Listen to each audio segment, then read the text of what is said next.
Hello YouTube, you're the Dragon here. This weekend I'll be going on a vision quest, and since I had my gear together I figured I'd do a quick once over and show you what I'll be taking. The weather is supposed to be in the upper 70s, possibly low 80s during the daytime, and at night it can get down to the low 40s or upper 30s. While I'm out I will be fasting, which means I will not be drinking water or eating food. So I'm bringing clothing and gear that's appropriate for well below this temperature to ensure that I stay warm at night. When I asked what I was allowed to bring, I was told I can bring clothing for a sweat lodge, a sleeping bag, a blanket, some minimal rain gear, and the clothing on my back, and that was all I was supposed to bring. So with that in mind, I'll kind of quickly go over my kit and show you what I'll be bringing. I'll start off on the left, which we'll start with my sleep system.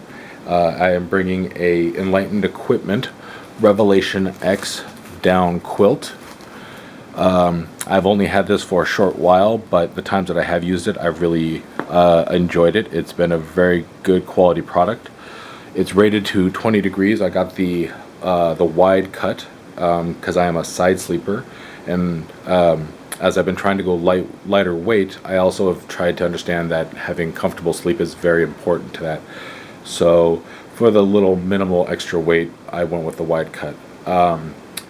For my blanket, I just have a recycled material and wool combination blanket. I've had it around the house for a while. Not quite sure exactly what the specs on it are. It's relatively heavy though, so during the day I will be using that most likely to sit on, and then at night I am planning on using it as a makeshift sleeping pad. Shifting over to my rain gear, I have my Bora Bivy, which I recently purchased. The winds are supposed to be pretty high on the first night, supposed to be 20-25 miles an hour, so this will primarily be used to keep the drafts out of my quilt and to make sure that everything kind of stays in place. So this will be my first time using it, so I will see how it goes, and I'll definitely kind of come back letting you guys know that. I will also be bringing a Mil-Tec poncho. I chose this even though it's a heavier piece of gear because of its versatility. Beyond using it as a poncho on the rare chance that inclement weather shows up, I can also use it to block out the sun. I can use it as an over shelter for if it gets too windy. Just to multiple uses. I can use it as a ground cloth beneath me. So I figured it had enough uses that it warranted the weight, and since I'm not going to be going a far distance, weight wasn't a big issue on this trip. So that's pretty much my sleep system. Very minimal, but I'm hoping to be quite comfortable. If not, I'll definitely know.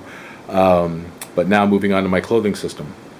To start off with, I have just a basic Solomon visor. I got it because it was on sale, but Wicks Moisture keeps the sun out of my eyes and allows my head to vent, not get too hot.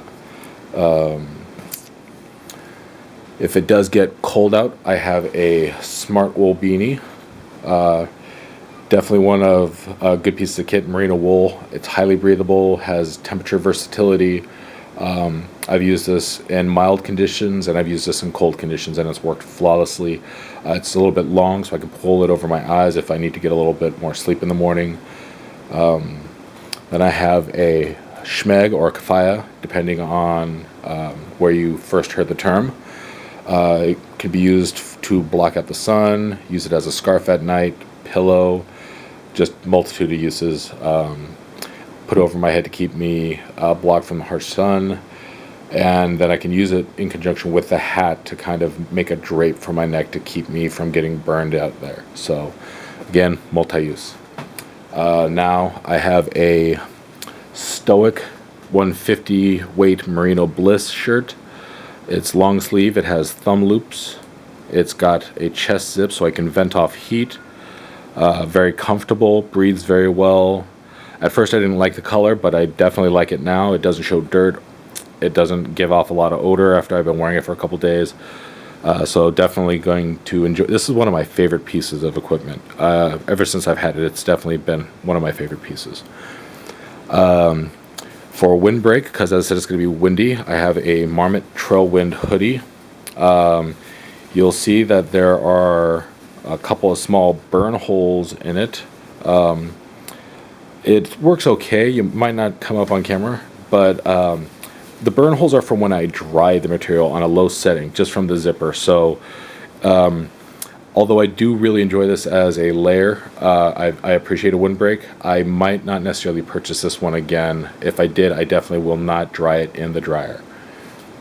If it gets cooler, I have a basic full zip fleece. Once again, breathable, hydrophobic, so if it does get rainy or moisture at night, it should repel or shed that pretty well. Nothing too fancy about it, just a black fleece. Final piece of insulation is the REI Rev Cloud jacket. I believe this is the 2011 model. It has zip-off sleeves, so I can use it as a vest, so it's versatility. It's got a hood, so if it gets cold, I can have a little bit of extra head protection. I can also use the hood at night, and I can stuff the jacket into a stuff sack and use that as a pillow, providing a little bit of comfort, so I can stay more focused on my task. Finally, we'll move on to my bottom layers. Smart wool, 150 weight or micro weight NTS bottoms. Actually, I'm not sure if they're NTS, they might just be the regular bottoms. I usually don't have problems with my legs getting too cold, so lightweight usually seems to work fine for me. Moving on, I have the, in this case, the REI Sahara No Sit Zip pants. Could be used as shorts. Relatively lightweight, should reflect the sun well. Just overall, they work relatively well. They dry really fast. A little baggier than I'd like, and usually if I was going to be hiking or backpacking, I would get something that has some sort of spandex or lycra in it, so it has a little more four-way stretch. But for this, it should be fine. Socks. These are actually just going to be for sleeping. I wear REI 5 fingers during the day, so I usually don't wear socks, but at night my feet do occasionally get cold, and I do have problems with my feet. When they do get warm, they overheat almost immediately, so this should wick moisture, keep me warm at night so my feet don't get too cold. And last but not least, we'll move on to what I'll be wearing in Sweat Lodge. Very simple. Pair of quick dry running shorts, 7-inch inseam. I believe I got these from Target or something like that. Moisture wicking, quick drying, just basic shorts. And last but not least, beach towel. Wipe off sweat. Use as a pad when I'm in lodge to cover myself if I get too hot. Any just basic things like that. So yeah, it's minimal. It is a little bit weighty, but nothing too major. Whatever bag I will use, I will also use that as part of my system as ground cover. But yeah, so that's what I'll be taking with me. As always, I appreciate your comments, likes, and anything you'd like to add. And yeah, look forward to putting out another video soon. Thanks again for watching.